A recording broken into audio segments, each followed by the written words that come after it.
Good morning po sa lahat. Isa pang maliyugto na ating daily Bible blessings.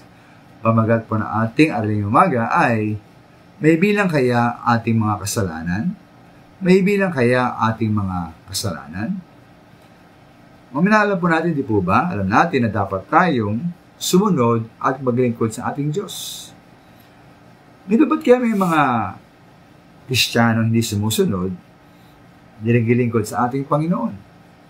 At meron namang, sa kabilang banda, totoong sumusunod at totoong naglilingkod sa ating Diyos. At pala ko meron mga minamahal na parang nasa gitna lang, di po ba? Medyo sumusunod at medyo naglilingkod lamang.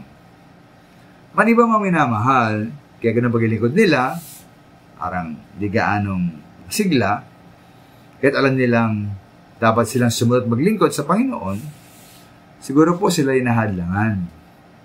May nahadlangan po ng mga pagsubok, hirap ng buhay at pag-uusig. May nahadlangan po sila ng pagkabihag sa mga kasalanan at masamang magawain o sariling layaw at luho o talagang siguro simpleng katigasan ng ulo. Kaya lang sumunod ay lang maglingkod. Ito maganda mga minamahal, sabi ng Panginoong Yesus ukol dito sa bagay na ito sa Luke 7:47. Sabi niya po roon, ang kalidad ng ating pagmamahal sa Panginoong Yesus ay ayon sa ating pagkilala kung gaano kalaki ang pagpapatawad ng Diyos sa atin. Sabi po sa tekstong yon, tutukoy niya po yung babae na nagpakita ng labis na pagmamahal sa Panginoong Yesus. Ay po ng Panginoon, malaki ang kanyang pagmamahal sapagkat maraming kasalanan ang pinatawad sa kanya. Ngunit ang pinatawad ng kaunti ay kaunti rin lang ang nadaramang pagmamahal.